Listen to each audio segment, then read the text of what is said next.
Cinema Gulp is a YouTube channel, which, by the way, all of you should subscribe to. They've been around for a long time. And they're a small channel that deserves thousands of more subscribers. They do a great job. Those guys are great. It's interesting to me, some channels, if people don't know who you are, that you don't get subscribers. Right now, just go there, go to Cinema Gulp, go to YouTube, Cinema Gulp. That's what I say, Cinema Gulp. Go to their channel, just subscribe, like, hit that. See, I don't even say it about my own channel, but I will tell you this. Go to Cinema Gulp, subscribe, like, hit the notification button, start interacting, because it's a great channel. Look at their shit. It's good. It speaks for itself. The Cinema Gulp We Need Subs Telethon is on the air.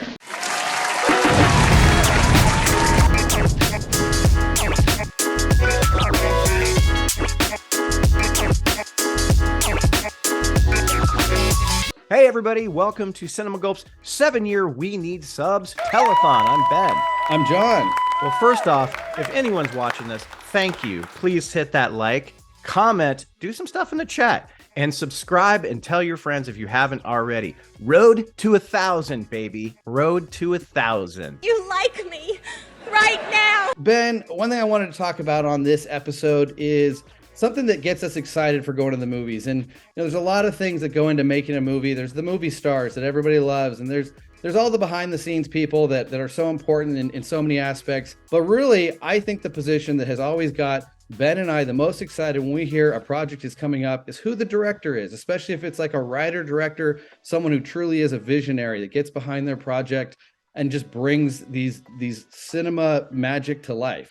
Right now, we're going to talk about some directors that in the 7 years we've been doing Cinema Gulp have kind of stepped up their game, in our opinion. Like maybe we liked them, maybe they weren't on our radar at all, but now in these 7 years, they're directors that we get excited when we hear they have a new project, and they're the ones that we're kind of telling other people, man, have you seen their latest movie? Their movies are great. So let's start off, Ben. What are some directors that you've kind of fallen in love with over these 7 years? Okay, the one I'm going to start off with right off the bat has been a workhorse since we started our channel. It's done 4 movies in 7 years, and that's M. Night Shyamalan. With the exception of Glass, which I think both of us did not really like. It was disappointing. He's done Split, Old, and Knock at the Cabin. All, to me, good movies. Knock at the Cabin being his best movie since Signs. He's jumping around.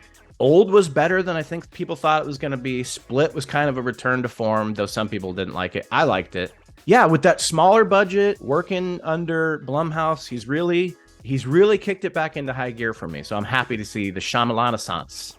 I agree with you 100% on that. That like those last 4 movies, Glass is probably the one that I would say I like the least of those. Same here. They've been a little bit of a return to form for him, at least making something that kind of was more interesting and not as forgettable as some of those middle of the road ones he had. Yeah.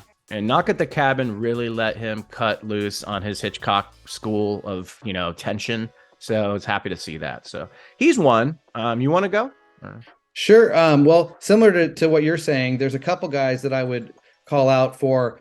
They put out a number of movies or a couple movies within this 7-year time period. But one of them, like you mentioned with Glass, wasn't really my favorite. It kind of disappointed me. And so that's why they're not my top pick here, but they are ones that are still impressive at this point. Taika Waititi is one that was coming on strong with Hunt for the Wilder People, Thor Ragnarok.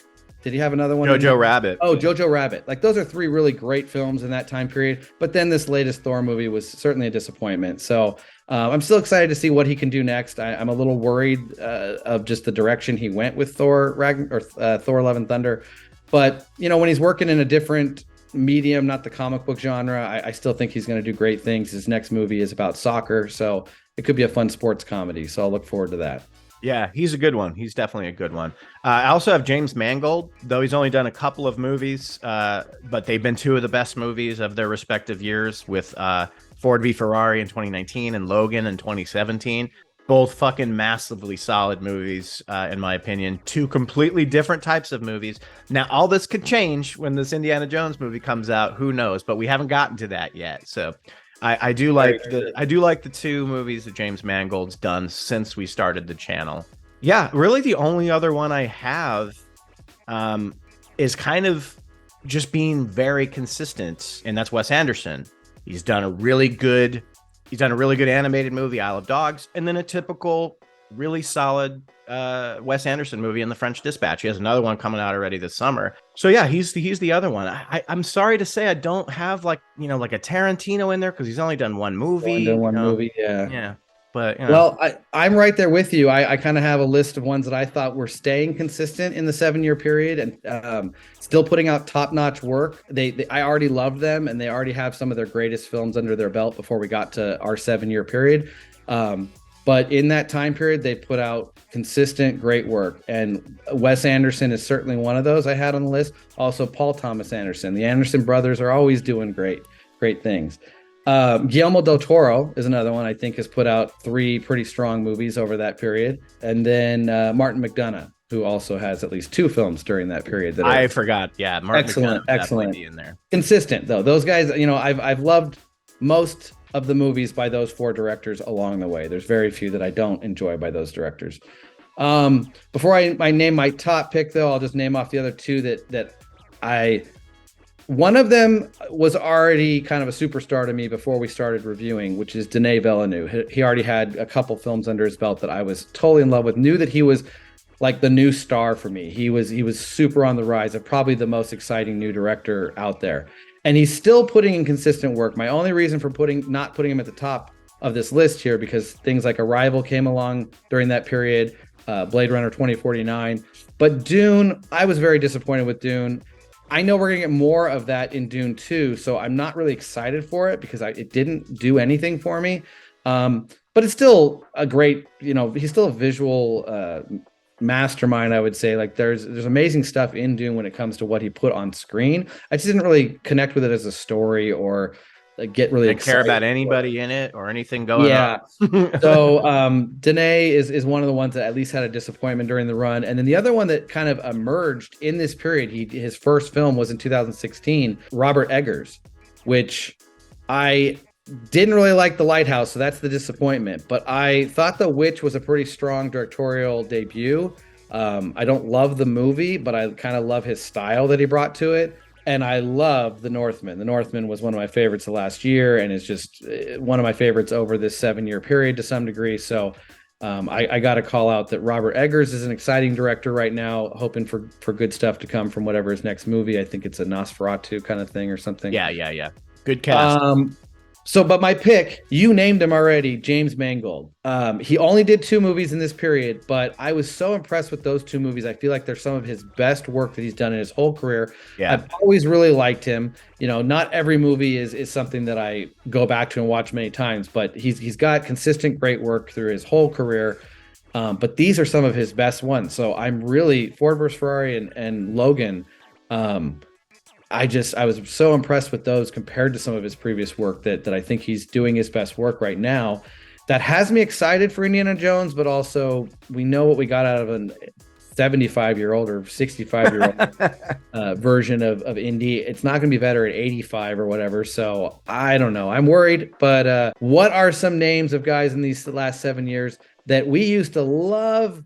They were at the top of the mountain, and now they've put out a few stinkers that we're just kind of like, I'm not so excited when I hear their name being called anymore. What are some directors you got there? Well, I have them kind of organized differently. Like a Christopher Nolan to me is 50-50. One of his worst movies ever came out during our time, which is Tenet. Arguably, I haven't seen it. I just heard it was really bad. And then Dunkirk, one of his best movies, came out in 2017 in our earlier days. So he's one of the guys. But then somebody like J.A. Bayona to me is like someone who had like this potential surrounding him to do something good. But then with the disappointing A Monster's Call and the atrocious Jurassic World Fallen Kingdom, he never lived up to any. So he was kind of one I was looking for to do something great. And he's been a whole shit fest since we started our channel, at least. Because I remember I was really excited for A Monster Calls and it just didn't connect at all. Like all the material was there. It just didn't Yeah. get you. It didn't grab you the way it should have. So someone like Catherine Bigelow, I'm disappointed in her because she's done one fucking movie and it was 6 years ago, you know? Yeah, there's And it that. wasn't even one of her best movies. You know, it was okay. It was good, but I really liked it. I mean, No, I did I know too. you did too. Yeah, I know Yeah. you did too. but by But her I standards. thought it stood out in her filmography as Oh, a okay. really strong entry. Okay, but I just wish she would do more before she calls it quits, you know. But Yeah. but the thing I love about her though is like she needs something to really connect with her to do something. She's not just doing it to do it, you know. She's Yeah, not doing that's Wonder great. Woman, you know, or But reboot, I'm sure they'll go after her. By the way, subscribe, like, tell your friends. Come on, everybody. Hit those buttons if you haven't already. we need to get those subs up. Joey Tribbiani here. Like and subscribe today to get Cinema Gulp to 1,000 subs. Fuck me. Fuck you. I've got sections in my DVD wall of different directors. This one's got a whole section with every DVD, every movie he's ever put out. And that is often one sign of like if they're waning in my love for them is like I don't even care to buy their movie anymore, even though I feel forced to because I have their whole filmography. I'm dying, man. But this is a director that had some pretty awesome films leading up to and even in 2016, but has put out 3 stinkers since then. Let me share my background here. Robert Zemeckis. I don't know how many movies you're seeing on this particular background that you see here, but one of the stinkers, Allied is the top one, so Yeah. 2016, which we liked. Allied. That was the one in 2016 that I was still like, man, Zemeckis is awesome. He had just put out The Walk the year before, which I totally loved. The Flight in 2012, and then he had a number of other films, the animated ones that he did in the middle of the aughts or whatever. Some good, some not. Beowulf was awesome, but I still feel like with Flight, Walk, and Allied, he was still a top tier director for me. He and I still feel he is, but the last 3 movies that he put out really during our 7-year period, Welcome to Marwen, which is some Steve Carell playing with dolls movie. It looked creepy. I never saw it. Not very interesting. The Witches, which is a adaptation of a children's book and a remake of a 90s movie. I didn't even catch that one because I heard it was so terrible. I didn't even know is it came kind out. of like, how the heck it was. I think it was a streaming only kind of thing, but it's like, how the heck do you not watch the movie that is one of your favorite directors? So I haven't gotten around to it. And then I did watch Pinocchio from this year, which was just the typical Disney live action version of one of their stories. And there was no magic there. It was not interesting at all.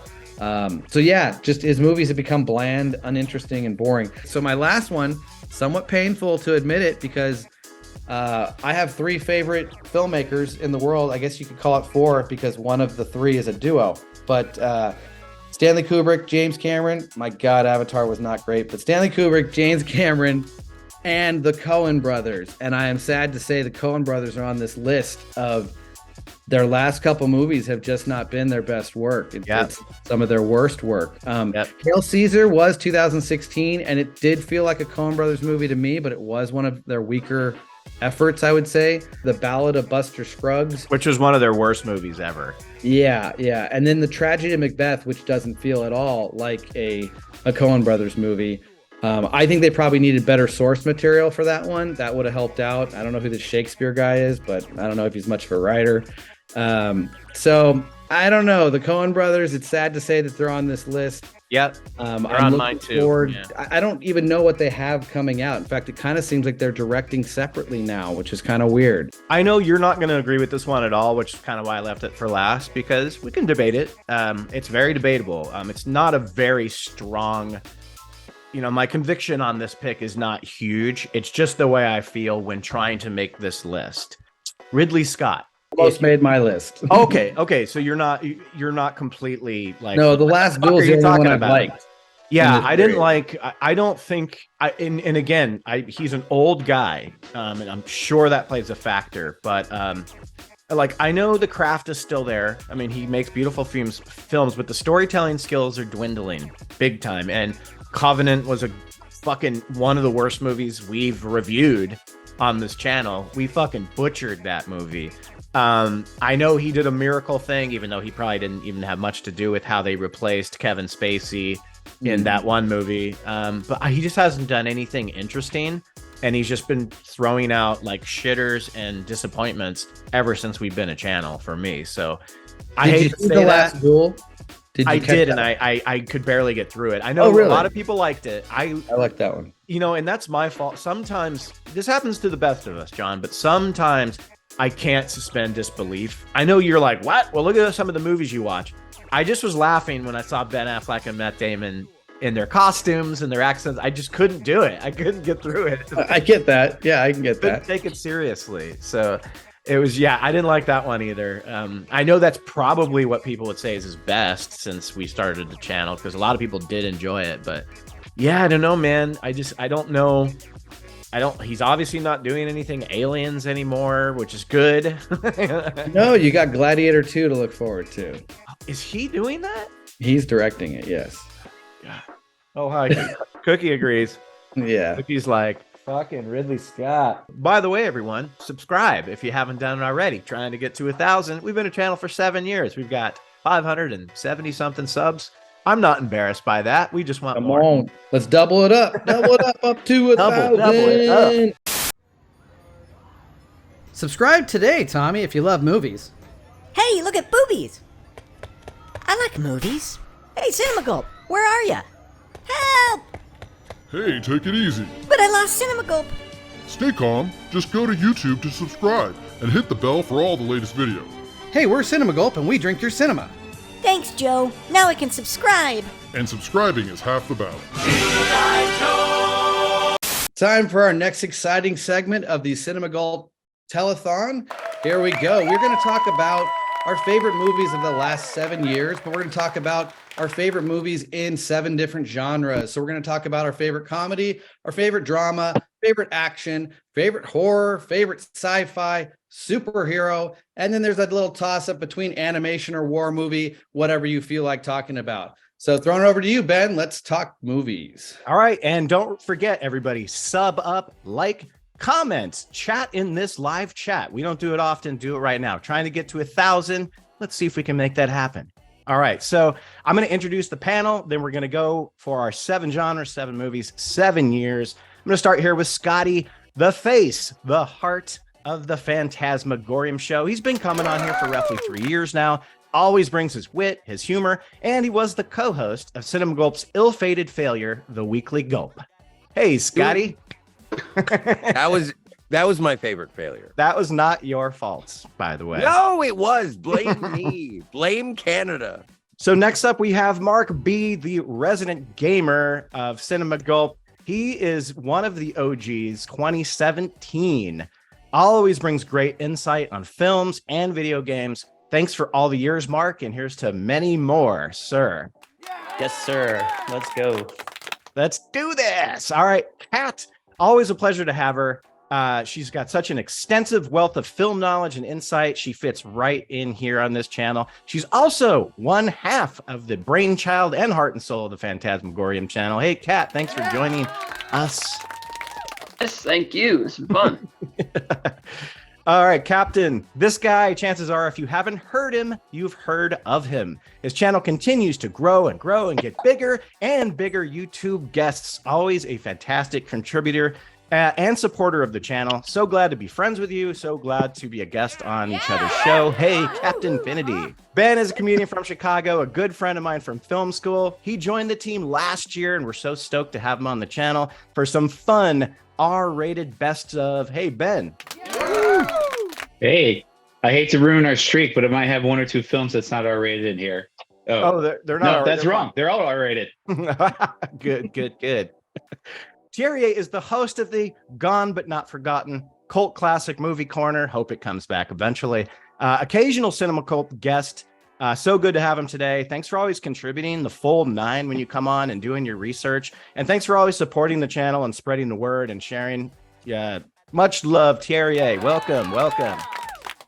And John, you know I represent Europe.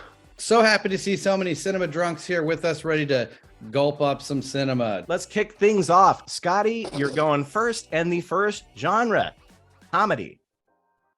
Comedy. Well, I did ask you before we started as to what I could say. in terms of the nomenclature that would be acceptable to the algorithms, but my favorite comedy of the last 7 years is Jojo Rabbit. So I certainly can't say anything about a movie about Nazis without saying Nazi, so I apologize for saying Nazi. I had an opportunity to watch the opening again. And also it's a heartbreaking comedy. Yeah. But if you want to start a movie with a bang, I recommend listening to I Want to Hold Your Hand in German while a young boy runs through the street exuberantly saying Heil Hitler. It is funny when people say when people say you cannot make this kind of movie today, I point at Jojo Rabbit and say you're wrong. Yeah, good point. So that is my favorite comedy, and also pay attention to the shoes. It'll break your heart. Oh God, that's a good one. That one came to mind while doing this. I have a couple ones that were really hard to choose from. The Nice Guys, Tag, Jackass. I had that on my list. But I had to go. I'm going way back because this one represents a kind of movie that literally was kind of the last of its kind before things started to shift as far as what could be shown content-wise, and it's Richard Linklater's Everybody Wants Some from 2016. The spiritual sequel, if not direct sequel, to Dazed and Confused, pretty much follows Mitch Kramer, only with a name swap, in his days through his freshman year of college on his baseball team. It's all parties, it's all funny dialogue, it's funny characters and funny situations. A great R-rated comedy with sex and drugs and nudity and drinking and mustaches, because it takes place in 1980. Big bulges and really tight shorts, whether it's guys or girls. I love Everybody Wants Some. So I'm going way back because I don't think comedies have really been that great lately. A cat. I picked Riders of Justice. That was a recent Danish film with Mads Mikkelsen, and he's a soldier who's required to come back home because his wife has died and he needs to take care of his teen daughter. And shortly afterwards, he gets confronted by these guys who are telling him that, oh no, your wife's death wasn't an accident, it was like a conspiracy. And he just kind of, his life gets intertwined with theirs, and just absurdity after absurdity just keeps layering on top of each other. It's classified as a drama also, because it kind of is, but just the absurd plot twists and the humor, and it's really, really funny. And I was pleasantly surprised. A lot of comedies these days are just not fun. Like, then again, I kind of think 99% of all comedies ever made aren't funny anyway, but it's like, especially nowadays, it's hard to find something that's really funny, but that was quite good. So comedy is hard, especially when they cut your balls off, it's hard. So good one. I need to check that one out for sure. Cap. Now, comedy. I technically, it's not a movie, so I'm going to say Rick and Morty. That is a TV show, not a movie, but when I think comedy, that's where I go. So that works. So is that out on the technicality? It's funny and it's good. Not time travel though, but anyway, moving on. Ben. Well, I have to say, I agree with most of the sentiments so far that there are not a lot of comedies in recent years that stick with me, but one in particular did, and that was 2022's The Unbearable Weight of Massive Talent. Nice. Yeah, I think it's really awesome, especially as like a meta comedy. I think the bromance between Cage and Pedro Pascal is really fun to watch on screen. And when that film came out, he was in The Mandalorian, but this is before the last. I mean, guy's huge now, but it was just like this really nice. I don't even know if it's an indie, but it had this really indie vibe to it. It's a really fun comedy. And I have to say, Nick Cage is doing some of his best work in the last few years. And as eccentric, as crazy as he supposedly is, I have one anecdotal story that makes me believe that's pretty realistic. What could happen in that film.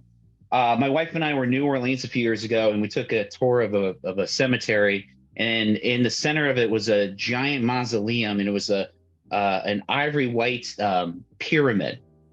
And the tour guide pointed out to us that that was owned by Nicolas Cage, and when he died, he planned to be put in that mausoleum in New Orleans. But the crazy thing was, it had two places in it. And he wasn't married or anything, so he definitely planned on taking someone with him. And that is why I think The Unbearable Weight of Massive Talent is one of the best comedies in the last few years. Good one. Terry. That is me. My pick, I found this quite difficult, more difficult than the other genres, which it surprises me because I like to laugh. I like to think sometimes I'm funny, but apparently I don't really like comedies because I had a tough time finding a best pick. But I'm telling you, there wasn't a lot. I know. I ended up with the 2016 German drama comedy Tony Erdmann, which is, I don't know how to describe it. It's about Funny, this father. I hope. It's about this father who has a really strained relationship to his daughter. She's moved to Budapest. She's kind of uppity, working with important things, and his dog dies, and he travels to Budapest to give her a birthday present, and just catches her off guard. And she's pleasant with him for like a couple of days, and it's like, okay, you got to go because I have work to do. And instead of going home, he buys this really awful black wig and these really awful false teeth, and he starts showing up at places where she's working, introducing himself as Tony Erdmann, who isn't a real person. And via these interactions, he gets closer to his daughter, and it's kind of like the Office humor, because sometimes it's hilariously funny, and sometimes you don't know if you need to take a small break to cry. But it's just really strange, and it has a runtime of fucking almost 3 hours. A comedy? No. No. John. Close us out of comedy, sir. The couple that I loved over the last 7 years that aren't my number one pick here, Once Upon a Time in Hollywood and Eighth Grade. I'd say my comedy taste does lean more towards dramedy or whatever. A lot of those kind of fall under the dramedy category, but I would say, yeah, I got to go with Morbius as my favorite comedy of the last 7 years. No, I'm just joking. Not Morbius. I wanted to hear you explain that one. No, I don't even know if I remember anything about Morbius. Never saw it. Just that it's a punchline. Well, here's hoping your pick doesn't suck all the same. My pick is 3 Billboards Outside Ebbing, Missouri. Again, it's kind of a dramedy, but it's definitely very, very funny. In my book, it certainly is a comedy. I think all of Martin McDonagh's movies are comedies at heart, is kind of the way I see him. Even the last one, which is a little bit more serious than the rest, still is a comedy to me. So yeah, just him working at his highest level to some degree. I'd say it's my second favorite. I still really love In Bruges by him, but the cast and the writing and even the just kind of the editing and everything that he put into that movie, it's a really well-made movie. And like everyone said in the panel here, comedy is a little slim over the last few years. So that's my favorite one. I think it will stay memorable for me for years to come, as well as a top comedy. Good. I'm gonna, if you are counting Once Upon a Time in Hollywood as being a comedy, fuck Jojo Rabbit. That's just the way I see it. It shows up on Google as a comedy. So you're not taking it. Like, if it's on the table as a comedy, I'm taking Once Upon a Time in Hollywood. That's the one I want. All right. Fuck you, Jojo Rabbit. All right, moving on to drama. Take it away, Scotty. Pig. Pig is a movie, and we're here to celebrate the grace that is Cinema Gulp. Thank you for drinking my movies. And this has been a direct. Ben, you told me, see this movie. And when I saw it, I felt feelings. So many of them. I cried through the most of it. And it's because I have a background, a history in the service industry. And there is something that would be so satisfying to pay $50 to beat the shit out of one of my former chefs. I would be so happy. There is truth in that art. And when I watched it, and ultimately it's about loss. Mm-hmm. It's a movie about loss, and it breaks my heart, but it has fortitude, and I admire the drama, the characters, and the absurdity. I want my pig back. It's my pig. The physical media release of this movie really missed out because it should have came with a truffle scratch card. I'm gonna piggyback right off Scott because pig.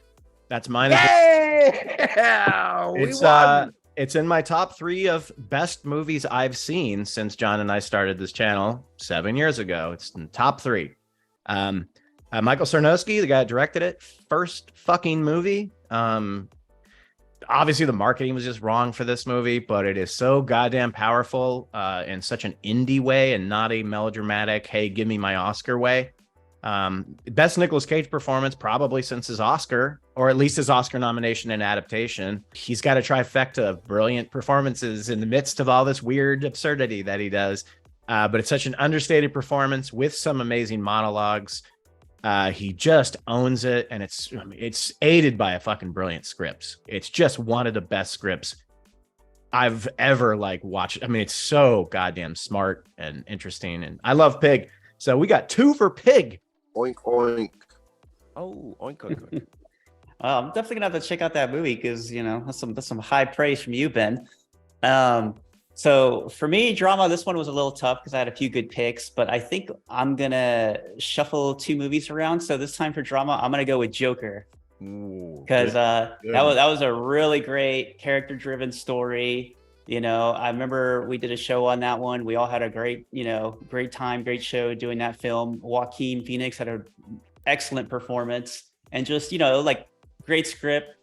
Great, seeing the descent of madness from, the guy who just an ordinary guy who just becomes the Joker at the end. Well, I want to interject. I would like to hear more. Matt, or Mark, pardon me. All good. Thank you. There is a superhero category, and you chose Joker as not in the superhero category. You went with drama. Yes, just because he's not really a superhero. Because for me personally, that category tends to have more fantasy elements, whereas this was much more grounded. Fair enough. And because of just the nature of the story, it's also often sub-labeled as a drama. So that's why I decided to shuffle it in there. Yeah, Todd Phillips said he only named it Joker because he couldn't get it made otherwise. It was a script just about this character, but to get it made, he had to make it a Joker movie. But it's very interesting and accurate. I'm not dismissing what you're saying. I'm just interested, and I wanted to qualify. Stop starting. Thank you again, fights, Mark. Scotty. What? Stop starting fights. Hey, wait, Daddy agrees. I label Joker as a drama as well. Totally. Bingo. See? Everybody wins. And your mommy. Me too. Cat. The uncle. This was really hard because there were so many to choose from. So I picked The Lighthouse. That fits. That's I love the setting. The cinematography is chef's kiss. I love the script, the dialogue, just totally riveted from start to finish. And just very surreal and out there. I really love that movie. But yeah, that's my pick for drama. I just wanted to add that Lighthouse is an amazing film. I almost had it in a different genre. It's great. It covers a few different genres, but a real nice existential piece of art. Was that A24? Yes. I don't remember. Pretty sure, yeah. Yep. Captain. My top drama of the last 7 years is Once Upon a Time in Hollywood. Nice. Thoroughly enjoyable film, and 2 tropes I like to get into. One is historical verisimilitude. It's not a documentary. It's not historically accurate, I tell myself. So what? It's a movie. So the more you deviate from history, the better. Good. Go crazy. You're not making a documentary. And the other thing is the trope of the unreliable narrator. Cliff Booth and his rooftop reverie and his flashback of his fight with not Bruce Lee. Did it happen? Is it an unreliable, unrelatable daydream of something that did happen? Is it actually what happened? Is it a fiction within the movie? I don't know, so I'm gonna have to watch it again, and that's why it's the best drama of the last 7 years. Take it away, Ben. So for drama, I picked 2017's First Reformed, which is a great film with Ethan Hawke. Basically, I liked it a lot because as a geriatric millennial, I found it really relatable. It's about a priest wrestling with his faith. It's heavily tied to climate change, to apathy, to the war in the Middle East, and how this personally affects not just his own parishioners, but the world on a whole, and how the individual wrestles with morality and what is like becoming a less moral world every day. You know, it's a wonderful film, great cinematography, great music. Carrie. Hey, I really like that. There's 2 pigs in this pen because I'm gonna interject with another animal, and that's 2021's lamb. Oh, yeah. I remember you talking about Lamb. Had us going. I have talked about this movie several times. It's an Icelandic movie from 2021 with Noomi Rapace, and it's really hard to get into what it's about without kind of telling the big like secret or point in the story. So I'm not going to do it because I don't need to. Well, you it's can just do a spoilers. fantastic. I know you can spoil, but I don't want to spoil. Shut up. Okay. And it's just an amazing drama, folktale, horror story about this couple who has lost a kid, and they own a sheep farm in like the countryside in Iceland. And soon enough, it starts getting really mysterious. There's a amazing cinematography, haunting like moors with like just mists and mysterious things happening on this farm. I think it's the movie in the past few years that has made me cry the most, like sitting in my couch sobbing, maybe affected by the fact that I was clutching or cuddling a vodka bottle like it was a teddy bear. But still, the movie hit something in me, and especially from a point of view of being a parent. So this drama really changed me in some ways. Wow. So Lamb is my best drama. That's some high praise right there. John. So I think we got a 3-course meal coming our way here because we've got pig, we got lamb. You think what? Robot chicken? No. 2019's First Cow. You guys heard of that one? No, I'm kidding. I didn't even fucking watch that. Of course, my favorite drama of the last 7 years is Morbius. Okay, no. Let's go with the real picks here. Ben, you might even know what this is because this is kind of sustained as what I would probably say is my favorite movie since 2016. Nothing has really surpassed this. I'm going with Hell or High Water. And you could kind of look at that and say it's a little bit of a thriller, but I think at the heart, it's a drama. That's the way I look at it. And I don't get a chance to rewatch movies as much because I'm always trying to move forward and watch the next thing. So it is something I haven't really revisited in a long time, but not because I don't love it. But I know every time that I have put it on in my life, it's gotten better every time. And it's just thrilling from the beginning to the end. It's such a tight script and wonderful performances along the way. It's Tyler Sheridan's, well, it's one of his early scripts. I know he did like Sicario and some other stuff, but he didn't direct it. His next big film was his directorial debut, which was Wind River, which is actually my secondary pick on this list here. It's 2 brothers that are bank robbers, and Jeff Bridges is the cop that's on their heels, and it takes place over a couple days, if I remember. So it's, bank robberies go wrong, and the aftermath of that, and they're trying to raise money to be able to pay off the farm, kind of thing. It's a Western, a neo-Western, but if you haven't seen it, you need to seek it out and check it out. Yeah, I will. Like Ben recommended Pig to you, and that became your favorite of the last 7 years. I highly recommend Hell or High Water, whether it's your favorite or not. I do think it's a movie you would enjoy. All right, moving on to our third genre, everyone. Action. Take it away, Scotty. Atomic Blonde. I adore that movie. It was Beating exciting. out all the wicks. That's interesting. I love it. Oh, yes. And part of the reason is because of the ensemble cast, which is also represented in the John Wick movies. They have exceptional ensemble casts. But Atomic Blonde has John Goodman, Toby Jones, Professor X, Sophie Botella, and obviously Charlize Theron, who is one of my favorite actresses. So, I'm fine with her kicking ass. I don't care about the physics. It looks cool. That's all I want. When I go see a movie, I'm not necessarily looking to see how many pounds per square inch things are going to happen. I'm looking to see cool shit. And Atomic Blonde, it gives me all of the cool shit. Speaking of Wick, Yes. John Wick 4 was so close. I think I need to see it again. It's too fresh.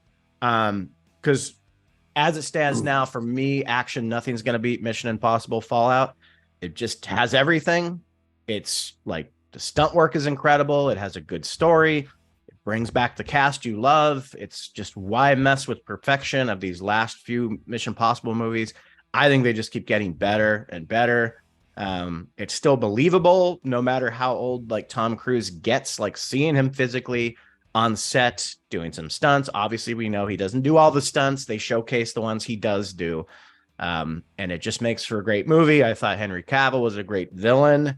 It just has just some of the amazing work and the brilliant score this one has really amped things up where it almost had a Dark Knight tension to it from the score that just made it incredible movie. It's got humor. It's got amazing stunts. Got amazing practical effects. I really spent some time on this one because I did have some ones I wanted to maybe pick, but I just kept coming back to this one. Pretty much right in the middle of our Cinema Gulp run here in 2018. So I'm going with Mission Impossible Fallout. Nice. Mark. I'll tell you what, that movie had me at reloading your fists. Yeah, the cocking of the arms is pretty cool. Oh yeah, classic meme now. Yeah. Oh man, this is a tough one too because I thought you were gonna pick one of the Wicks, Ben, and came close. Came close. I'm in that same situation where it's between John Wick Chapter 4 or Top Gun Maverick. Because I want one of these to definitely still be on the list, even if I don't go with the other. So I'm gonna lean towards Top Gun Maverick only because only because it came out of nowhere. It got delayed heavily because of the pandemic, and then when it finally came out, especially when we got to see it in the theater, like, oh, what a hell of an experience! A sequel that you didn't think would ever be made, almost had no reason to be made, came out to be phenomenal. So, so well character driven, so much heart, nostalgic soundtrack, the amazing plane aerial shots towards the end. Jennifer Connelly, so, and I ended up rewatching this thing so many times. So barely beating out John Wick 4, but yeah, Top Gun Maverick for me. Excellent choice. Kat. John Wick 4.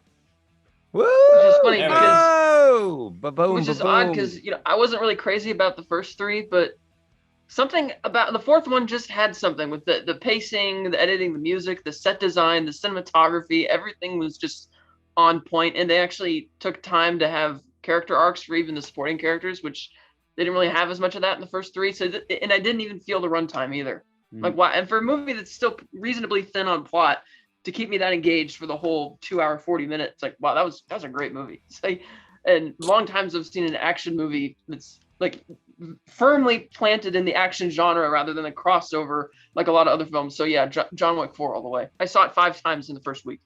Ooh, in the first 4 days. In the first 4 days of release, I saw it 5 times. That is a commitment. I was going to say, yes. I know for a fact that Kat saw that movie more times in the theater than I have had sex, and I have 2 kids. Kat, I totally agree with you though that the John Wick movies were fun along the way, but there was something different about this one, especially I think the way they focused on character in a film. You don't always expect that. You expected all the action and the spectacle, but then when you got all that character work as well and great performances from fun actors that are in that film, it just stood out as something much better than the rest of the series, in my opinion. Completely agree. Captain. Searching for Captain Spock. The Action movie number one, top pick, John Yes. Wick. Wow. Which one? Yep, John Wick. I'd go for John Wick 2 specifically. That is acceptable. Two. Not one. One is 2014. I haven't seen 4. I preferred the first 2 to the third. One is 2014. And also, I like John Wick 1, but as a writer, a little bit of the old plot contrivance. I'm just at the garage filling up my expensive sports car, and look, there's that guy from Game of Thrones whose father I worked for. What an amazing and unlikely coincidence. So that knocks out John Wick 1, apart from the aforementioned 2014 release. So therefore, in John Wick 3, not quite to say, for me, John Wick 2, have not seen John Wick 4. So therefore, final answer, John Wick 2. It's a good pick. They're all good. So yeah. Can't go wrong with any of them. Excellent one, Cap. Excellent. Ben. So I'm a big video game fan.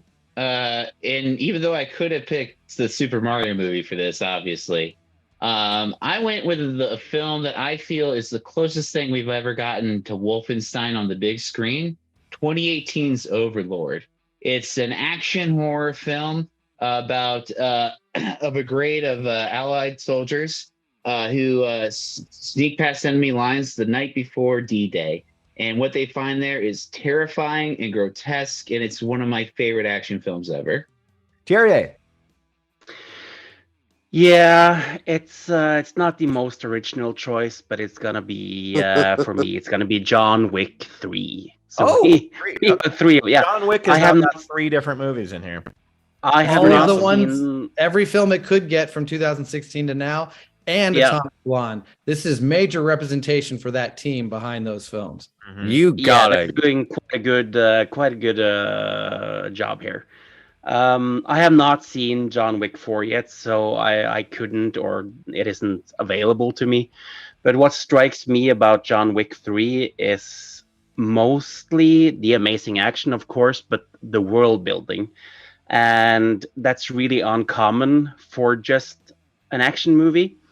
And the world building is totally unbelievable. It couldn't happen. It's not real, but within its own parameters of what it's trying to create, it's perfect. It's silk. It's just, this is the world of Assassin Place, and this is how it works. There's coins, just like in Super Mario, and there's fingers that need to be cut. There's people of different ethnicities being angry at each other. There's people in the sewers. There's people everywhere, and there's headshot, knives, and throwing, and horses, and motorbikes, and testosterone. So yeah, for me, action movies, I don't know. I found this one tough. In fact, I wanted to hear what everyone else had to say because I was kind of questioning some of my picks.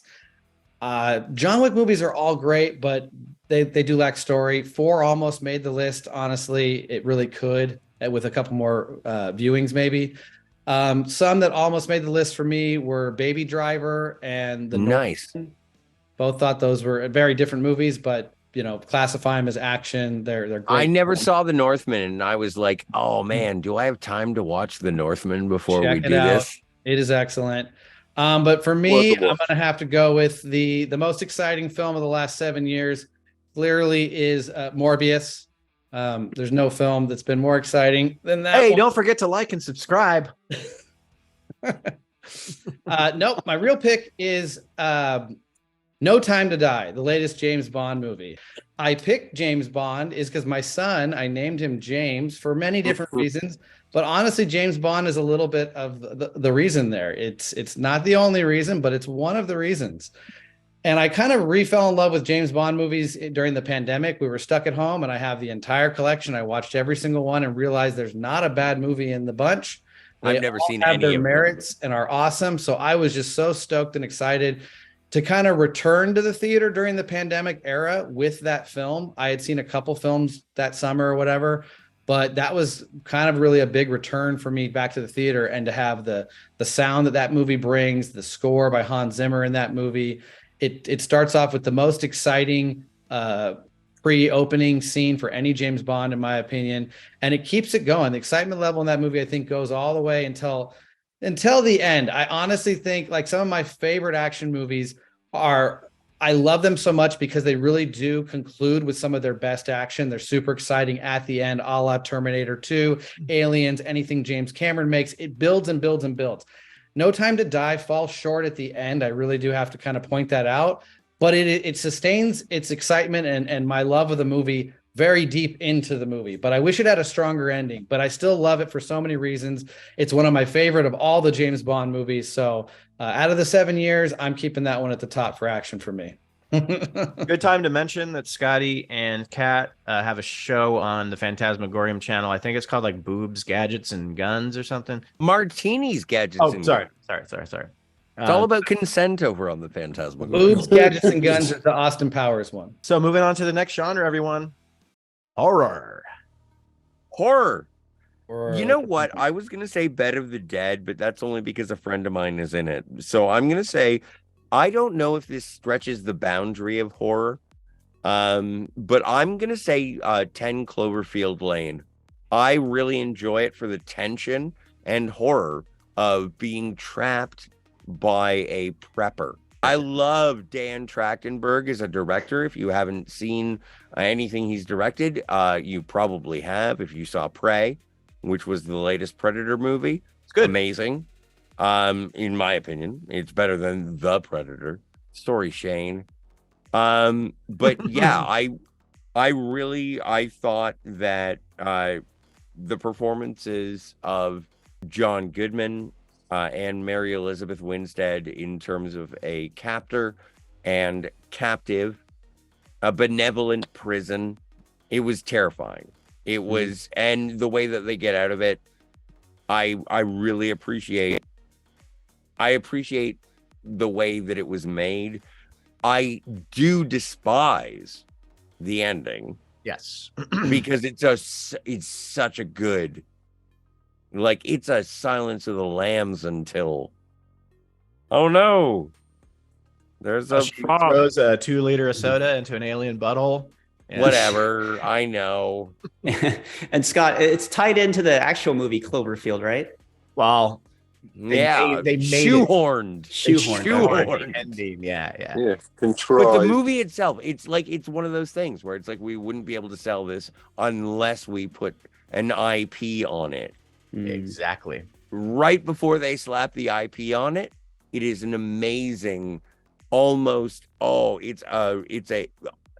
I don't want to say Hitchcockian because it's sort of cliched, but the performances between, like, everything about it is tense and amazing. And then they throw an alien at your face. Yeah, I agree.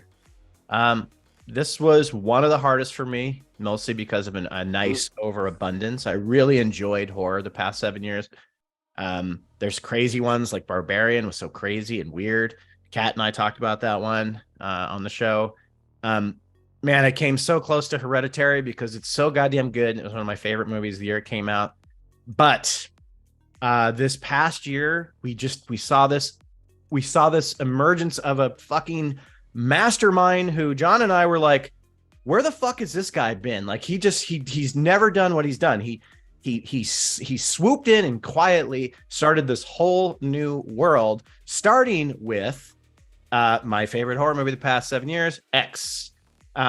It's fucking amazing. It's exploitation. It's Texas Chainsaw. It's got a great script. Oh no, Boogie Night. I was gonna say it's Boogie Nights, Texas Chainsaw. It's so weird. It's so interesting, and the fact that they dug in and made this. I didn't have Pearl on here because I find Pearl more of like a thriller or a drama. I love Pearl just as much, if not more, but X has everything I love in horror. It has that score. It's very eerie. The build up, the first 45 minutes, so fucking eerie. And some of the characters, they're not stereotypical characters. Some of them are heroes. Even though they're porn stars, you think they're just going to get picked off one by one, but they all have their own personalities and they all try to come through in their respective death scenes and fail miserably. And it's so unique and it's so ballsy for having Mia Goth play two different characters. This is one I don't want to spoil, so I'll stop there. But I love X. It's a perfect horror movie, and I can't wait. They're showing all these production photos right now of Maxine, which is being filmed. Hopefully, it'll come out by the end of this year. And we'll have this beautiful trilogy that just came out of nowhere. Ty West, where have you been? Love X. Yeah, so for me, this one will be pretty quick because I'm not really much of a horror genre guy. So when I was looking up, I know, boo. So the only thing that I saw that would remotely fit this category in those 7 years would have been Zombieland 2 Double Tap. So I mean, it was an enjoyable film. Obviously, I think the first one's the best. That was a great film, and then it was kind of a at least nice surprise to get a sequel out of it, especially with the original cast. And it was mostly fun. That's really all I can say. I liked it a lot. That's a good pick. Yeah. Cat. Horror was another hard one to pick because I don't find the majority of horror films scary. So I'm just going to pick one kind of a crossover, which I enjoy, which is The Neon Demon from 2016. Yeah. I love the cinematography, the set design, the whole tone. It's very much like Refn's earlier film Drive, and just how the whole leisurely kind of feel to it, very minimal dialogue, very eerie. About these vapid people in the modeling industry in LA. I really like that one. Second Danish pick for Cat here. That's good representation for Scandinavia. Well, we are all about representation here on Cinema Gulp. Please like and subscribe, everyone. Tell your friends. Chat away. We can't tell if you're chatting right now, but hopefully you are. Captain, take it away. That was a good. Last Night in Soho. Does that count as a horror film? Absolutely. Yeah. Pretty horrific in places. Last Night. There you go. Nice Edgar Wright change of pace. Yep, I like his direction. I've liked Edgar Wright since Spaced. That's still my favourite thing he's done. Me too. So it's not quite time travel. It's not quite parallel universes. It's not quite dreams, but. I'm generally not a fan of the horror, so if it fits in, that's perfect because it's one of my favourite films of the last few years anyway. So, yeah, do check out Last Night in Soho. Great pick. Ben. So for my horror pick, I picked 2020's The Empty Man. I'm not sure if you guys are familiar with it, but from my understanding, it was one of those films that was first affected by the pandemic. It was supposed to get a theatrical release. Didn't happen, got kicked over to Amazon. The trailers were terrible. It looks like a teenage slasher film. I thought it was a really bad looking movie. My wife convinced me to watch it, and it's one of the best horror films I've ever seen. I don't want to get too much away. Scotty, you're also not the only person who's avoiding the word Hitchcockian right now. But the story is mostly a detective story. And something I love about it is it's an actual detective story. The scary things, the plot points, they all make sense from the investigation, which I really do love a horror detective film, but most of them aren't that. There's no actual detective work involved. You don't earn the scares, as it were. But long story short, this is a great exploration of depression, suicidality, losing a loved one, especially a very young loved one. And it's one of the creepier things I've seen in a while. So yeah, I highly recommend it. The Empty sounds Man. like Hereditary right there. I don't think it's nearly as brutal as Hereditary, but there's definitely it's faster than Hereditary. I'll just say that. Yeah. And what's it called again? The Empty Man. Jerry. Yeah, I was leaning quite heavily towards Hereditary, I didn't, but I'll just give it an honorable mention because that scene with the light, the power pole, is the only time I think in my life that I've actually covered my mouth in shock in my home in front of my own TV. But I ended up picking a Norwegian movie because I'm so damn proud that we've actually managed to produce an amazing horror movie, and that is 2017's movie Thelma, which is a movie about a young girl going away to college. She has a really strict Christian upbringing, and she kind of discovers that she has powers. And it's both scary, exciting, and utterly heartbreaking, especially one scene pertaining to her powers by accident killing her baby brother, like infant brother, which is one of the most heart-wrenching scenes I think I've seen in cinema. Right. And it's horrifying and sad, but it's also a very scary movie, mainly maybe emotionally. Nice one. We'll have to check that out. All these titles, everyone, all these titles that we're discussing here, we're going to put down in the description later. So if anybody's interested in these, but they don't know exactly what it is, we will let you guys know, as long as you like and subscribe to Cinema Gulp and get us to 1,000 subs. If you don't like and subscribe, then we're going to take those titles out of the description, just to let you know. So, well, and also tell your mom about Cinema Gulp, as long as your mom is okay with swearing. Hey, Yes. your mom already knows about Cinema Gulp. I hope. Chances are I've already met your moms. So anyway, John, your turn. You're All my right. dad. What horror we're on, right? Well, Ben, I agree with you.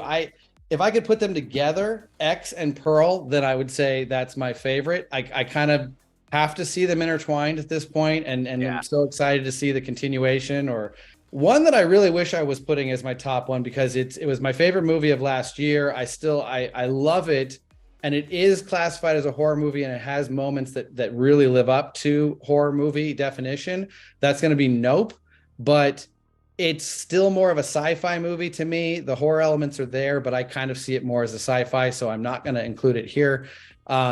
So I'm going to have to go with, I mean, if we're talking horror, obviously vampires are a big part of horror. So Morbius, right? Morbius, the best. No, okay. Moving on from that, we've got the movie that's been mentioned a few times as we went around this list, but everyone was like, I guess I won't pick it. Hereditary. Clearly, it is one of the best horror movies of the last 7 years. It's one of the only movies of the last, I don't know, decade or 2 decades that actually kind of was scary for me. I also watched this at home, didn't get a chance to see it in the theater. Took months and months to finally get around with people telling me you got to see it. And I kind of was scared to watch it, which was weird. And when I did, I was also going, oh my God, what did I just see? So it's a very effective horror movie. I think it's really well written. It's got amazing performances that were totally should have been Oscar nominees and did not get their due. So Hereditary is a very, very strong entry in the horror cinema over the last 7 years, or really even over the last 20 years. So I'm going with that. And now we get to move on to science fiction or sci-fi. As long as you like and subscribe, you can call it whatever you want. Damn future movies. Scotty, what's your sci-fi pick, good sir? Man, I have 2 contenders for my favorite movies of all time. It is a toss-up depending on the day. It's either Blade Runner or Casablanca. And neither of those were made since 2016. So when There's it comes probably to a director's cut re-release of Blade Runner during that time. Don't they do one every 2 years? No, don't give him any ideas, man. Don't give him any ideas. But if I had to say my favorite science fiction movie of the past 7 years, I am going to say Blade Runner 2049. And yeah, I adore that film. for everything that it asks. The ending, again, it's a movie with an ending that I'm not a big fan of the ending, but I think that the story, the bulk of the film, makes me inquisitive and engages me. But my favorite science fiction movie since 2016 is Blade Runner 2049. It's probably in my top 20 of movies of all time. Woo! Damn. Good Nice. one. Mine is, I mean, if you've ever watched this show like since 2018, I've been blowing this movie since the day we walked out of the theater. It's Annihilation. It's my favorite movie that we've seen since we started the channel. Ben, you tried to blow this movie while it was going in the theater.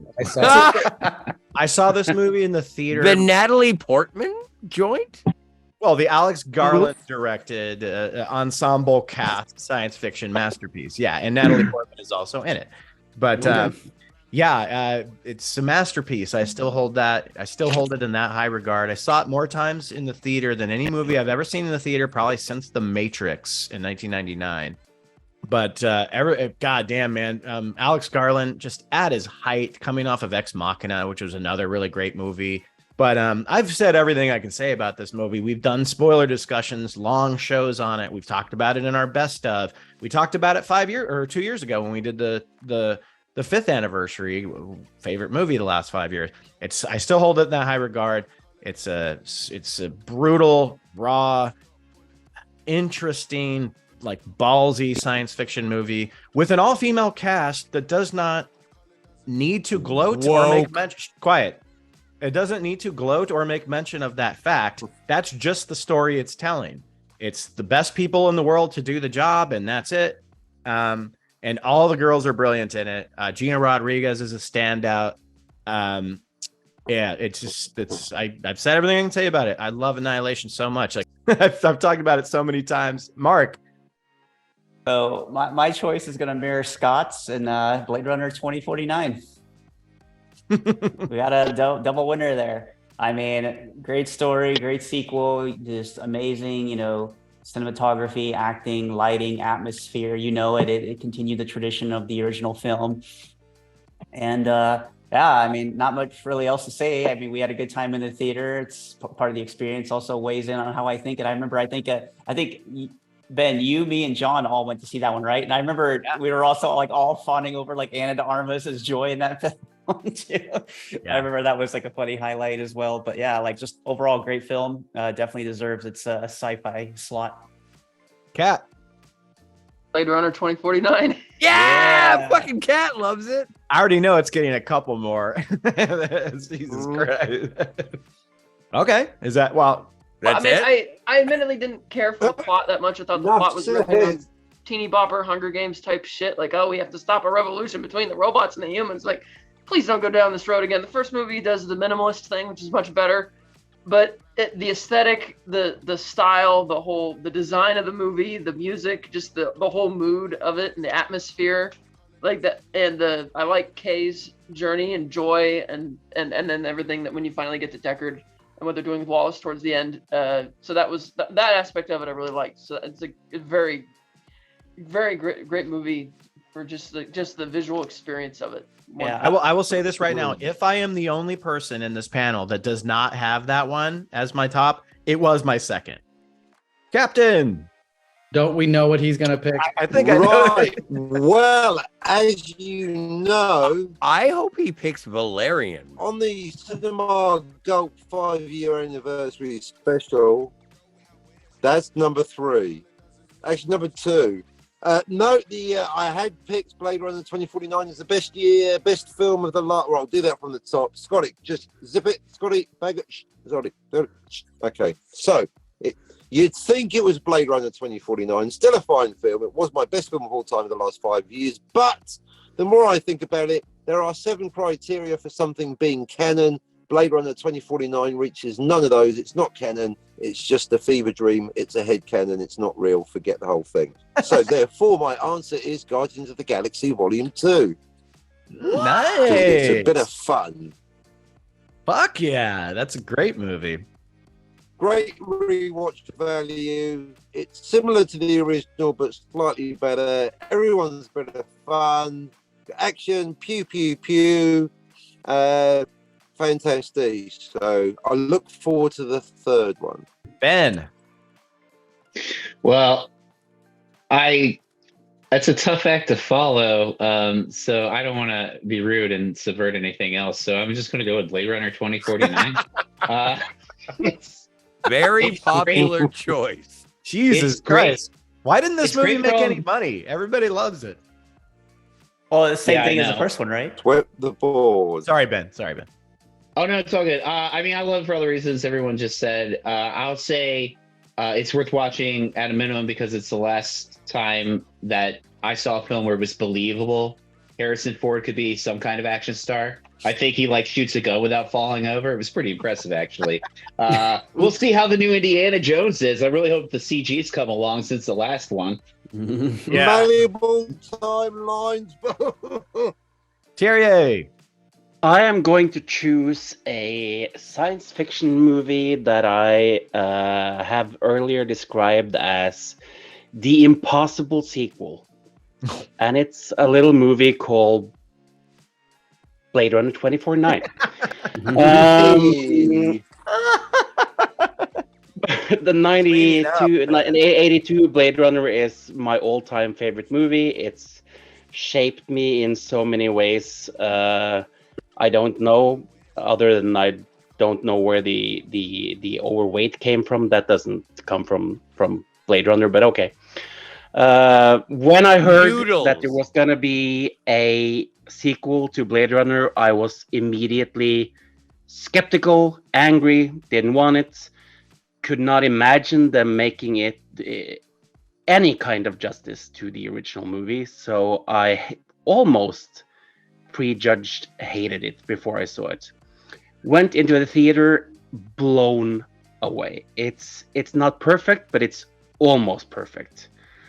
And that's why it's my pick. And I'm not going to go deep into the canon discussion. And with all due respect, Mr. Captain Sir, your helmet is too tight.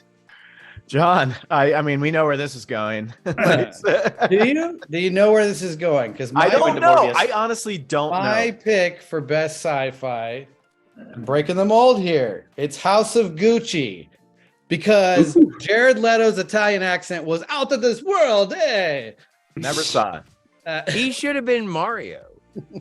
Morbius, right? I mean, keeping it with Jared Leto. No, I honestly, it was a toss-up last night between two movies. I wanted to try to watch them again and make my decision here. Ben, your favorite, Annihilation, is one of the best sci-fis of the last few years for sure. It's a masterpiece. Another one in the mix here that I really loved from 2016 was Arrival. But I got to go with a different Denis Villeneuve sci-fi classic, Blade Runner 2049. That is my favorite film of 2017. Best sci-fi of the last 7 years, best sci-fi of many, many years. I think it's around the table. Blade Runner 2049. Captain and I will see ourselves out. You know, when Harrison Ford showed up, I shouted at the screen, well, it's about time. There's something behind me going. I pride myself on being different, and this pick was no exception. But Annihilation. Have fun being ordinary, you guys, with your Blade Runner. Blade Runner was your fanboyism. Your runner-up. Annihilation was my runner-up. Those two really are the best of the last 20 years or so. All right, Who's everyone. next? We've got two left. We're moving on. And this one is a newer genre, at least newer in the traditional sense, and that's superhero or comic book, whatever you want to call it. Scotty, take it away. There is a moment when you see a movie with people and you walk into the theater, you sit down, you're expecting a superhero movie, and you walk out of the theater and the people that you just watched that film with, and they're angry, they're upset, and they're confused because they just went to go see an Avengers movie and the Avengers lost. and you're the only one who is beaming, being like, oh my God, it was so good to see the Avengers get their asses kicked. My favorite superhero movie is the one where they lost. Avengers Infinity War is amazing. I enjoy the reuniting almost of the Avengers, and I like all of the failures that happened within while being such a successful, amazing final coming together of all the superheroes. And it gets better in Endgame, and that is the last episode of the Marvel Cinematic Universe, if you're wondering. But this is Best of Both Worlds Part 1 from Star Trek The Next Generation, except so big, so huge, I didn't know I would ever be able to see this movie in my lifetime. And so, yeah. Fuck, you should have gone for the head. Infinity War. Good pick. Mine was a little hard. I guess I kind of rearranged some things in my brain. Like if I could pick television, I would say the Daredevil Netflix series is the best like comic book thing that's come out since we started the channel. But I admire things like Deadpool and Infinity War, Spider-Man No Way Home. All those things are great. I do like them. But I went out on a limb and I kind of asked around if this would be acceptable, because technically in the same year this movie came out, you had a very similar movie that was a comic book movie. My pick is Everything Everywhere All at Once, because I do think it categorizes as a superhero movie. She's a superhero in it. It's about a multiverse, which another comic book movie months before came out as a multiverse. So even if it seems a little like eye-rolling that I would say that, it's just that good of a movie, and I think it trumps all those other comic book films. No, it works. Does it not work? It works. She's a superhero. Totally works. Sure. Okay. So that's my pick. Everything Everywhere All at Once is my favorite superhero movie since we started the channel. Mark. You know what? You just have a crush on Michelle Yeoh. Of course. Admit it. Of course. I've admitted it millions of times. All right, good. As long as you're comfortable.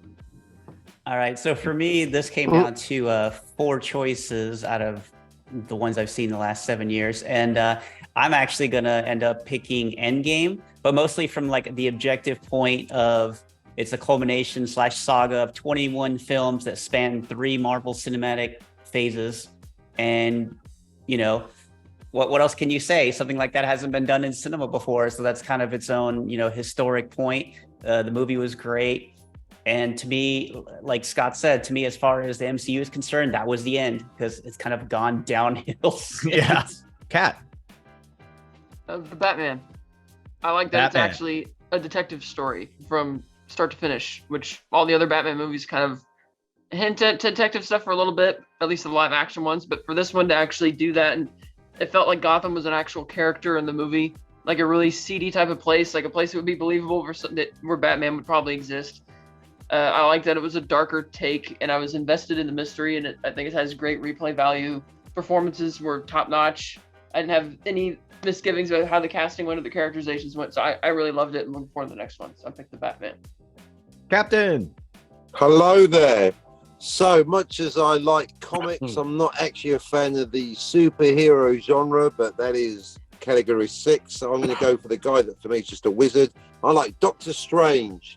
That's going to be my favorite superhero movie, because I just think of him as a wizard in a flowery shirts and a big cape. Buck, you're picking the first What is it, Strange Scott? or the sequel? Yeah, he was picking the first, I think. Yeah. That's correct. I believe it squeezes in. I do like both, but the first one with the amazing joke about the Wi-Fi password, that really just knocks it out of the park. Ben. And I like Tilda Swinton. Especially when she's bald. Oh my stars, what a smoke show. Captain, great pick. I'm a really big Doctor Strange fan. Used to read the books, and that was just close to being my favorite pick. But I was thinking kind of along the lines of Mark, where like a culmination of something, and that's what Endgame was. And that's how I felt about Logan in 2017. Hugh Jackman has played Wolverine in something like 9 or 10 movies at this point. I'm very excited about Deadpool 3, it being a crossover film with Wolverine. Deadpool 1 and 2 are great films. Logan has shit out a little bit. if only because it's just a great wrap up to that character and Professor X, and Logan's life leads to points that just make sense that they built for the character. And I thought it was a fitting final film in the timeline for him. I also wanted to just add that I like to talk about something called a perfect trilogy sometimes. And when I think about perfect trilogies, I don't think about the Wolverine trilogy. I'll just tell you this. But part of the idea that is each entry gets better as they go. Yep. Which is very rare in trilogies. Usually by the third film, they've dropped the ball. The Wolverine series, the first film, I think is hot garbage. I really like the second one. Me too. But it reached perfection with the third one. And I think it considering the beginnings of that specific part of the franchise, I'm amazed they really stuck the landing like they did. Yeah, Logan was one of my tough choices. Same here. Same here. It's a fucking good movie, man. Jerry. Yep. This is. I hate to be so. Blade Runner 2049. Yeah, it's gonna be Blade Runner 1841. No, I know this is a movie that divides people, and I just want to make it perfectly clear from the get-go that I'm not like follower or cultist man of this director. Well, but I'm going to go and a cultist man. It's of that okay to director. show your love for Morbius. You're in a safe place. Exactly, Morbius. It's Morbin time. It's gonna be a Nightmare on Elm Street Morbius. No, I'm gonna choose Zack Snyder's Justice League. You know what? I gotta. You don't need to apologize for I like that movie too. You know what? Die in a fire. I like that movie too, Jerry. You don't need to apologize for that. I didn't know what you were going to say for a second. I was like, what is he apologizing for? You can leave, Scott. And then he went. No, for me, I was just so to clarify, looking he said to, Zack Snyder's Justice League, not 2017's Justice League. Exactly. I'm not a fanboy. No Zack Snyder fanboy at all. I think he's very hit and miss. But I was very much looking forward to a Justice League movie, and when the Joss Whedon movie came, it was kind of like someone pooping on me. It was so bad. And to have a director go in and kind of repurpose, reshine, and retool that poop into a sort of lesser diamond, that's quite impressive. And to me, it was an event because I was looking forward to the HBO Max thing. And I sat down like this late night, made myself some snacks, and I watched it twice for some reason. I just couldn't get away from it. It was I liked the chapters. I hate the fact that it's in full frame 4:43. Don't like that at all. I understand it, but I don't condone it. The fact that they just saved the movie from being so awfully bad to being something I enjoyed, and for me that made it quite incredible. Well, never feel shame for liking a movie, and I like that movie too. So well done, sir. Good pick. And based on my previous choices, what do you think my favorite comic book movie might be? Would Morbius? It be not Morbius? It's Jared Leto's Suicide Squad. Come on, let's keep the Jared Leto-ness going around here. All right, no, that is a joke. Ben number 2 from Chicago. I like what you said about a perfect trilogy or a trilogy that gets better with each entry. Logan is the one that actually fits my taste the best, where they take a fantastical story and make it grounded and serious. You take a superhero movie and you make it grounded and serious, and those are some of the best ones out there. And they did a perfect job with Logan. It really kind of is my favorite of the films of that time period. But when we're talking comic book and superhero, I'm actually going to go with Avengers Infinity War. That one, for me, you get everything that you've been looking for from these team up superhero movies, where you get all the powers on display, but in cool ways. No one was wasted. You have the amazing ending where they lose, which is just, like an Empire Strikes Back kind of situation where you want those films where it kind of has the darker ending or something to look forward to. The heroes really have their work cut out for them in the next film. Awesome action scenes. Love the character interactions. I think that's the first one where you get some of these characters finally meeting each other, like Thor and the Guardians of the Galaxy and Spider-Man and Doctor Strange and all this. All those interactions were just so much fun in that particular film. I like Endgame as well, but I think Infinity War stands out as really the best of the culmination that we were looking for leading up to those two films. But I really love what you get in Infinity War the most. We are down to our final genre of our 7-year We Need Subs Telethon here at Cinema Gulp. Please like and subscribe if you haven't already. Tell your friends. We hope there's interaction in the chat. We will do a shot every time there is. You won't be able to see it, but we'll do it. So we broke the final category down to 2 genres because we couldn't decide which one we wanted to do. So John and I came to the conclusion we'll give people an option. So for our final genre selection, you can choose either animation or war. And it's going to say a lot about your personality, which one you choose. Maybe, maybe not. Scotty, take it away. And go ahead and say what genre you chose before you say your movie. I chose animation.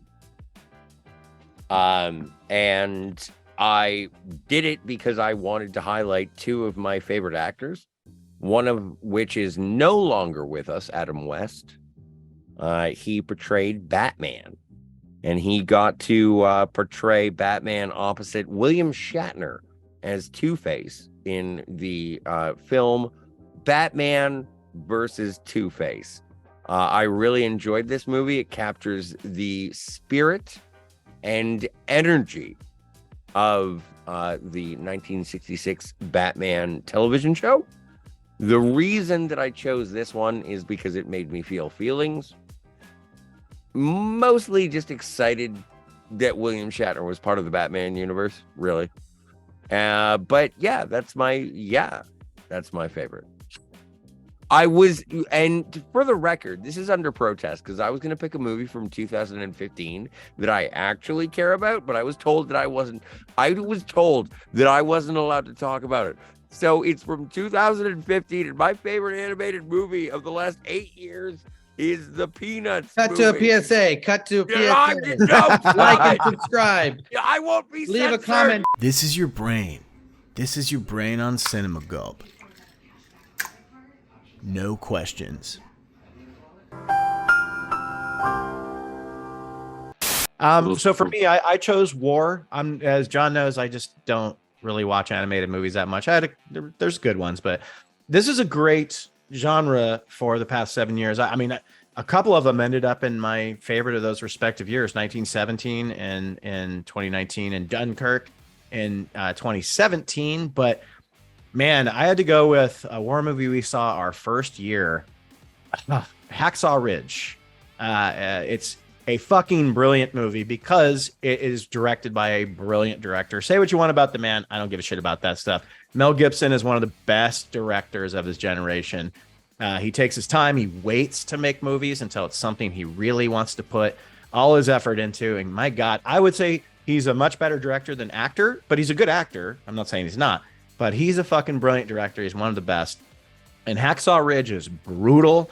It's heartfelt. It's maybe Hugo Weaving's best performance.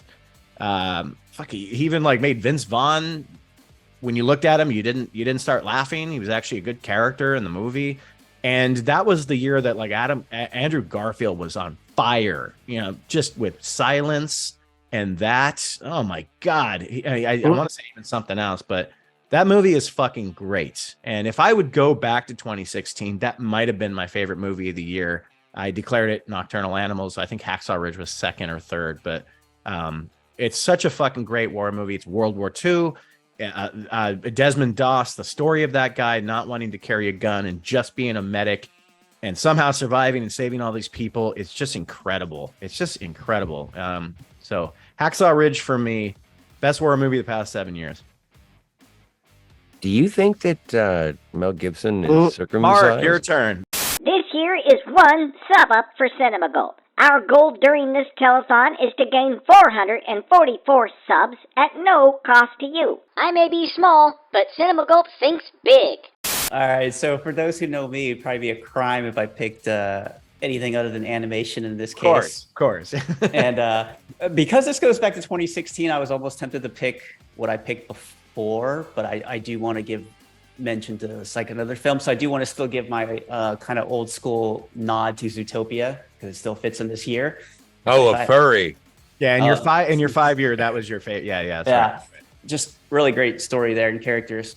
But I think this one, and this might be coloring my opinion because we just saw it, but I got to give it to the Mario movie. Just the gamer. It's nothing groundbreaking, obviously, but the gamer and the Nintendo fan in me, this was just pure joy, pure fun, pure fan service, nostalgia, everything you would want, and just like a fun, delightful, family-friendly movie, all for the fans. Good performances, especially with some of the choices they had. What can I say? I can't wait till it's out to buy it. I'm gonna buy it and watch it many more times. Nice, good pick. Yeah, we had a blast watching it in the theater. A lot of fans there. It was kind of cool to see all the Mario fans, and everybody was cosplaying, except for us. Yeah, except for we were the only ones. I was cosplaying as a mid-40s person watching a Mario Brothers movie. Cat. I picked war genre. I picked Dunkirk. I really love the editing of that movie, the whole pacing of it. I love the sound design. I love the sound mix and how loud the movie is. It feels like it should be loud.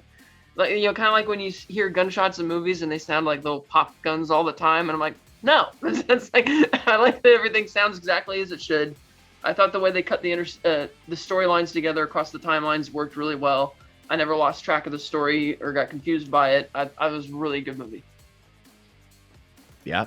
I agree. If war was going to be my category, that was actually my pick too. That was a real IMAX experience. Probably the only, go see the IMAX experience. Like, that's the only movie which felt like an actual experience of all the ones I've seen in IMAX. That was really good, and it like literally rattles your bones. So you're watching it on that sound system. So good.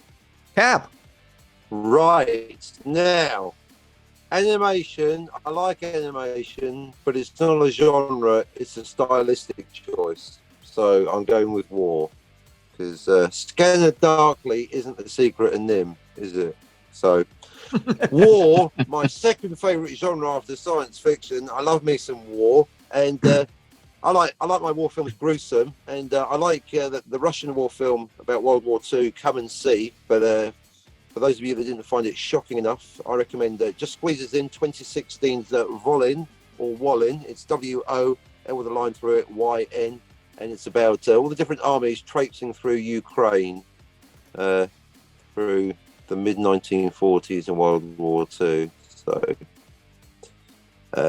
quite jarring, but it's a war film, so it's not fun. It's not exactly Captain America, but I recommend it. Check it out. And that's it's European, so it's a good European choice. Ben. So I went with animated. There's been a lot of, animations is kind of in a renaissance these days. Some stuff that really stuck out to me, like more recently, was Pinocchio by Guillermo del Toro. One of the first things my wife and I saw together was Kubo and the Two Strings.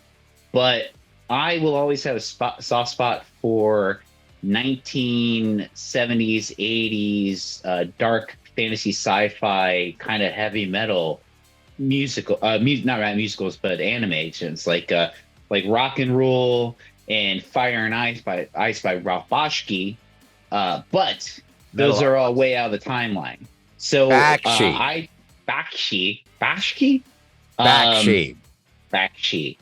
So I picked, but this great film came out in 2021 that is the most amazing spiritual successor to those kinds of films, called The Spine of Night. So what this is, it is a dark fantasy film. A lot of it's rotoscoped. It's all animated. It's got a great cast. There's Patton Oswalt, Lucy Lawless, Joe Manganiello. It is, if you're familiar with heavy metal, this would have made a better sequel than Heavy Metal 2000. I think this Heavy Metal 2000 was terrible. It was terrible. But this is a film basically where there's a flower that grants immortality and power and necromancy. And we follow the journey of this flower throughout centuries, and who controls it, and then who controls entire armies. So it's very it's the flower works differently than the big green evil ball in heavy metal, but it's a very similar thing where they're kind of vignettes where we're with all these different characters throughout a millennia, just thousands of years. And it's just one of the coolest things I've seen in a long time as far as darker, more adult animation goes. Terrier. Yeah, so I thought war, what is it good for? Absolutely nothing. Absolutely so I nothing. wanted to choose animation, and then I realized I can't choose Transformers the movie from 1986. Look at that thing is gnarly. So God. I'm gonna go with war instead. So I agree with Kat. It's Dunkirk. Never ever have I seen a war movie that felt like you were laying on the train tracks and you can hear the train kind of coming, and midway through the movie the train kind of runs you over and then it continues, because the sound of that movie just keeps building and building and building and building, and those scenes just really crept under my skin. And also I had the pleasure of watching the movie on a 70 millimeter presentation, and that was incredible. Good pick, man. Dunkirk getting a lot of love. John, wrap it up for us, man. This is the final one. Drum roll. All right, I'm gonna go with a animated war movie. Morbius. I've got two that I was trying to decide. One's more recent. I think it's excellent. I've only seen it once, so I really want to revisit it to see it again and just. I know I'm gonna love it more every time I see it. That's Puss in Boots. I know it's pretty recent, but if anybody out there is an animation fan and hasn't seen that one, it's worth This recent one, right? Yeah, that one's on my list. But my favorite. I heard it was really good. I think I saw a different version. Oh, yes, possibly. I know what you're talking about. No, my favorite pick for animation is 2016 Moana. I loved that movie the first time I saw it. I saw it with then just my girlfriend, now my wife. So we kind of revisit that movie a lot. Now that we have a 2-year-old, it's on a lot. It's got great music. I think it's some of the best work Dwayne Johnson has ever done. He really sells that role. Not being on screen, obviously, it's just a voice role, but he puts a lot into it. He sings. He really makes that character come to life. It's a really fun movie. It's got great songs that you can revisit and not feel like you're dying. It's not Frozen.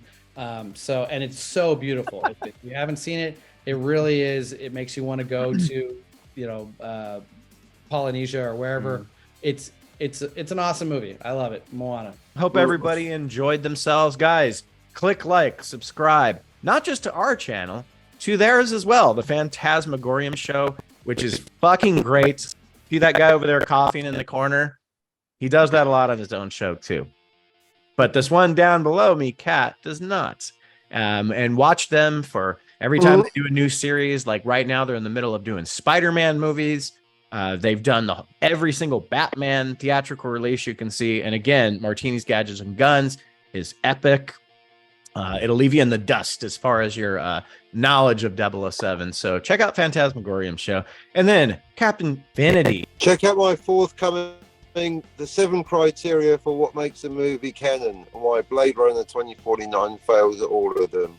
If you ever want to know anything about alternate timelines, unreliable narration, time travel, war, and pop culture in general, go to Captain Infinity's channel.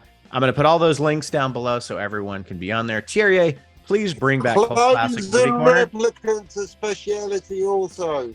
Cinema Gulp, I have met many people across the internet throughout my days, and I have never met people who like movies the same way I do. And I am honored to be your friend. I am happy to celebrate with you. And dude, you rock.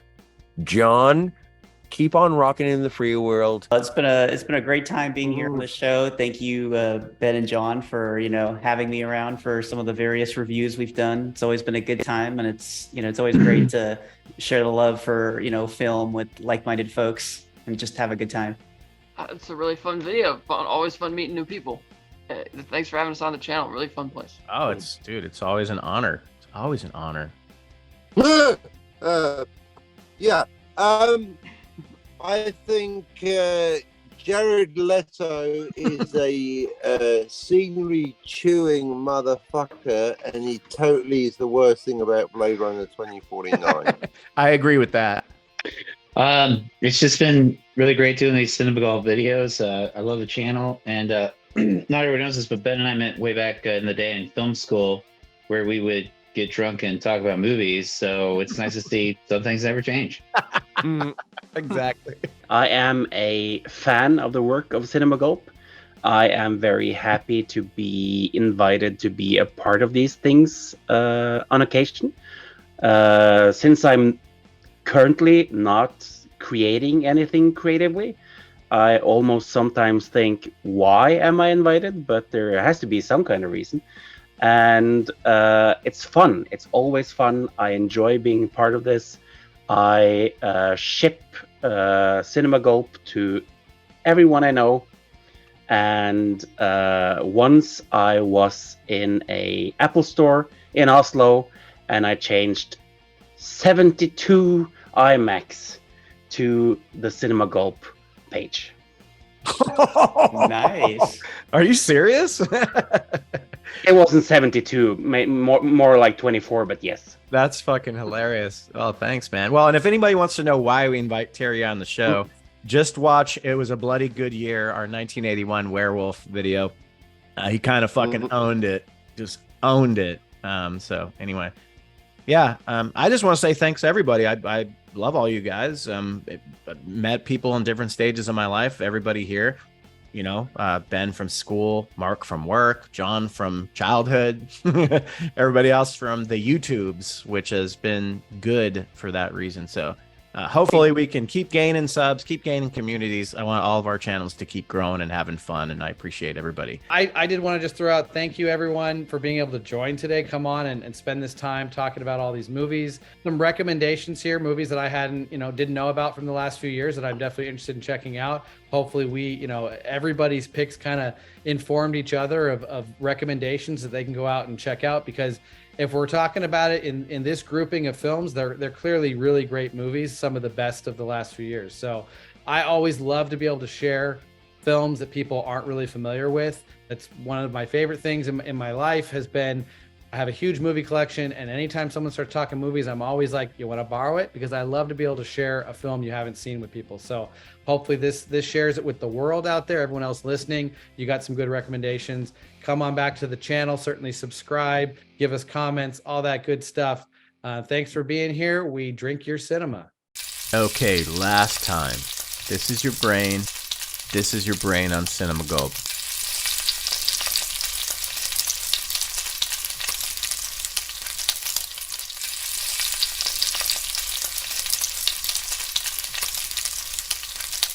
Any questions?